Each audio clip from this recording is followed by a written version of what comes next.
Well, that was I thought a outstanding game atmosphere. You know, our fans continue to show up, and that's the blessing in it all because it is really a true home court advantage for us, and our guys feed off that. I thought we had a level of focus in our debrief. Right, we were able to defeat a top 10 team, a potential 2 seed team in Iowa State, and what happens sometime is human nature, and human nature allows you to get laxed and have games like this.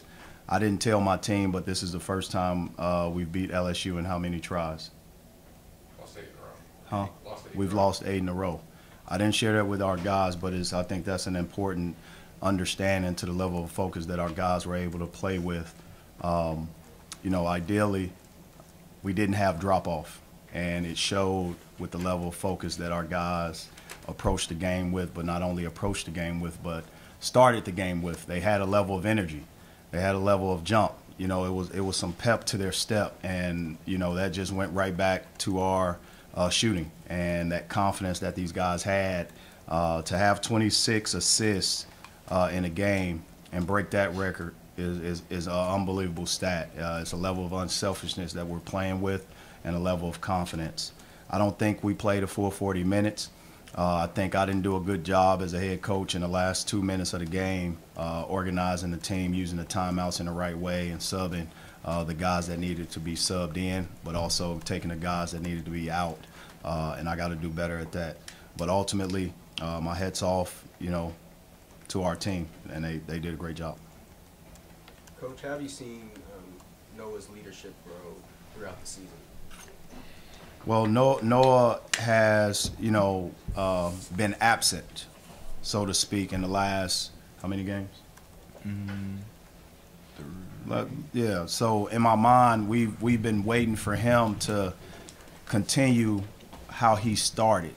And, you know, whatever it was, he got back in that rhythm, and we saw him with a level of confidence and no hesitation, and he ended up delivering what he needed to deliver. He got his hands on some defensive rebounds, wasn't able to bring it in. I think that's why it was important that we subbed Mo in for Noah, and Noah understood that, and Mo delivered 10 rebounds for us in, 14 minutes. That's an outstanding stat, but that only comes with unselfishness and guys being prepared to play, and Noah was prepared to play, but also Mo.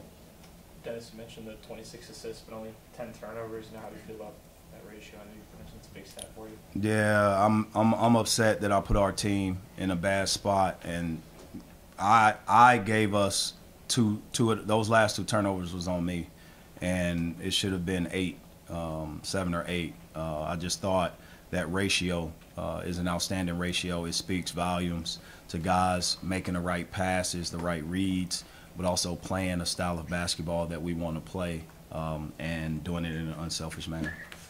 Noah and Kobe, I mean, I think 12 of your guys' first 15 shots were threes, and it seemed like every one of them was going in. What's it like being in a run like that when you're out there and everybody seems to be hitting?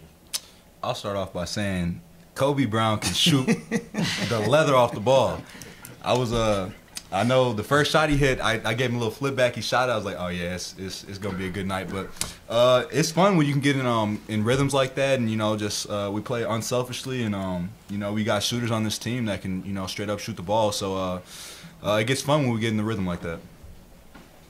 Yeah, I was just saying, it's yeah, like you said, it's really fun. You know, it shows a lot of trust, shows the level of trust that we have with each other, and you know, and guys making shots. So it's a fun form of basketball. Kobe, how have you developed a three-point shot into what it is today? You been had that, didn't you?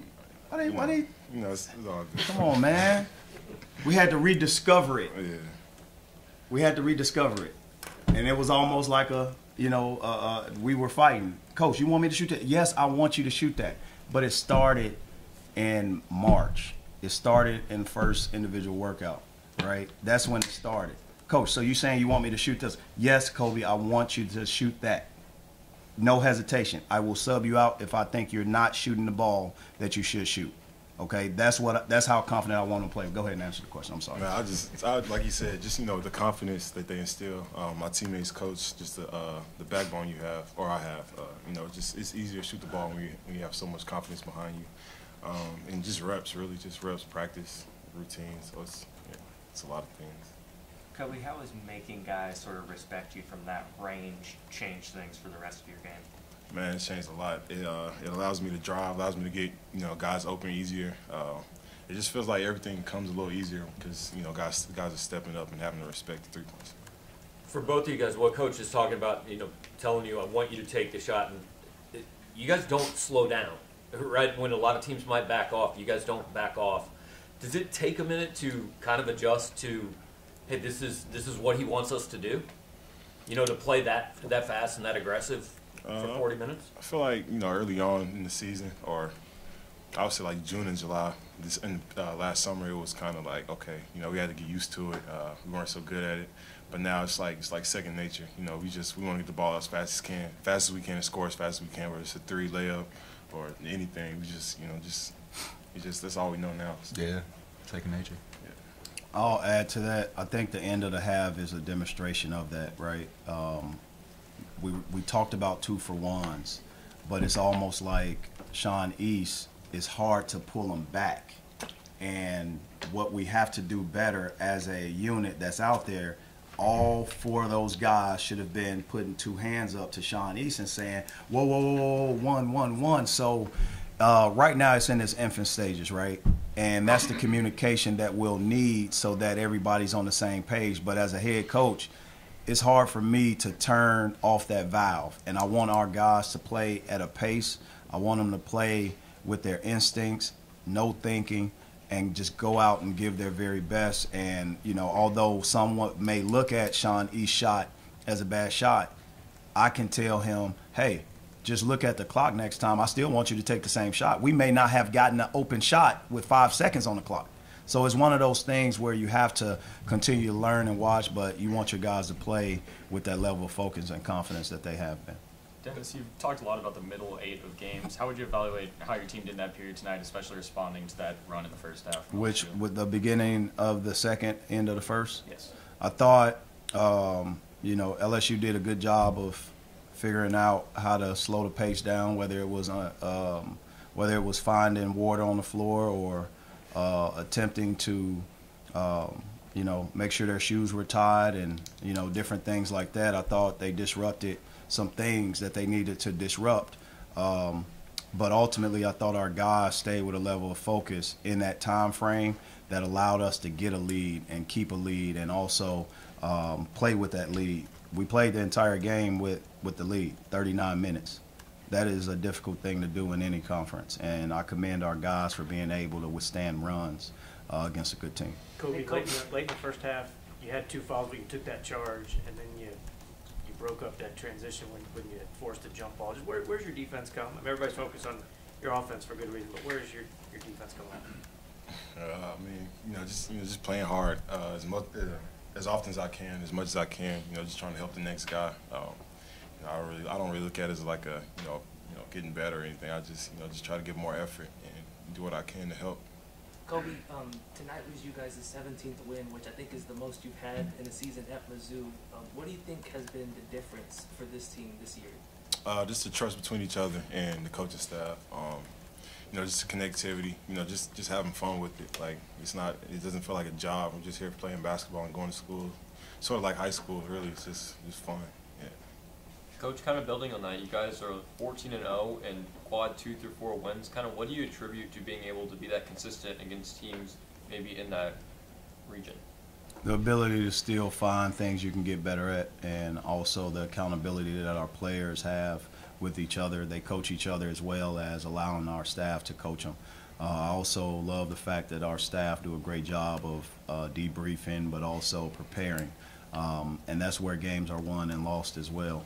The atmosphere is the atmosphere. You cannot, look past that. But ultimately, what I see is a team that really knows how to reset, not allowing, whether it was a loss to Alabama to become 2 losses.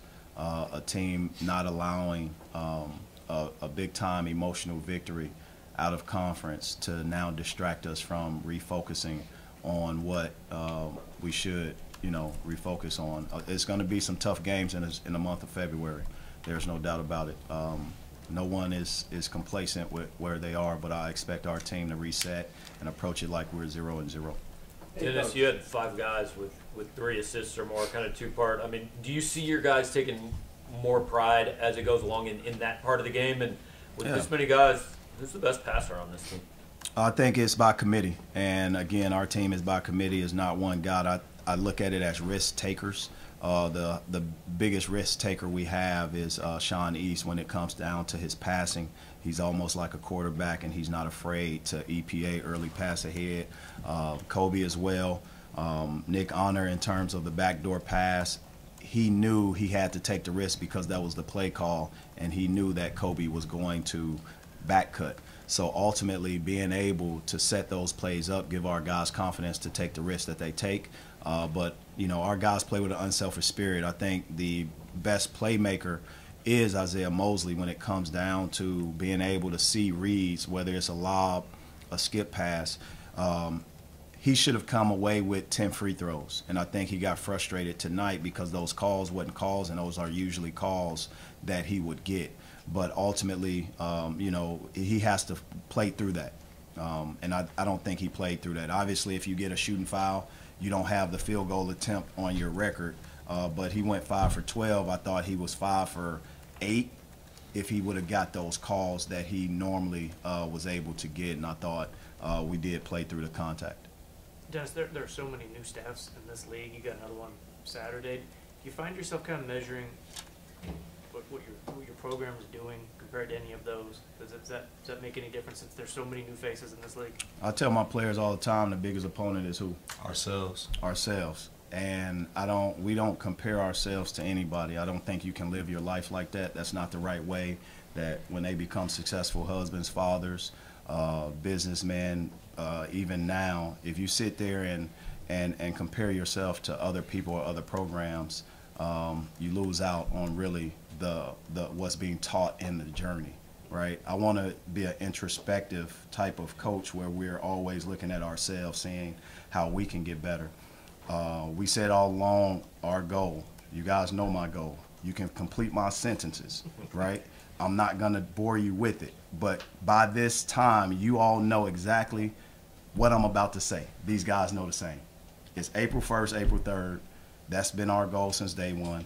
But also, the only ranking that matters is on what day, fellas? April 4th. April 4th. There you have it. See? Any other questions? Kobe and Trey obviously missed tonight's game. I noticed Ronnie wasn't warming up. He did pick up a knock as well. We're just doing some precautionary stuff with Ronnie, and we'll be able to figure out what's going on. But ultimately, we just got to figure out Trey's time frame. It has been great news from both of them that we've received. It's just a matter of putting it all in perspective and seeing. I'm going to err on the side of caution at all times. Kobe and Noah, it sounded like y'all were having a good time in the locker room after the game. I was just curious what song y'all were listening to. I don't even know. we play a lot of music. We got a couple DJs on the team, so they always got great music on the aux. So yeah, you'd have to ask like Dre and Trey and all of them. So. And they diversify themselves in the music. I don't allow one genre to be played in practice or in the locker room. It must be all types of genres. And by this time, the guys, you'll be shocked at what songs these guys know. You will be shocked. I'm not gonna lie. Kobe was in the locker room before the game playing gospel. So I went out in the warm-ups. I had my AirPods on, which I usually don't do, and I was blasting my gospel. So shout out to Kobe and shout out God for that. So yeah. Question in the back corner. Yeah, so Coach, you mentioned kind of that reset against Alabama. You went from shooting 10% in that game to over the last 3, shooting close to 50. What has really caused that? Is there any reason for that? I told them to keep shooting, and nobody blinked. I didn't. The same shots that we have taken and made were the same shots we were missing. Sometimes you have to live through that journey, and it put an extra layer of focus onto the realities. We're going to play our style of play. and I'm not gonna budge. All right, thanks, guys. MIZ.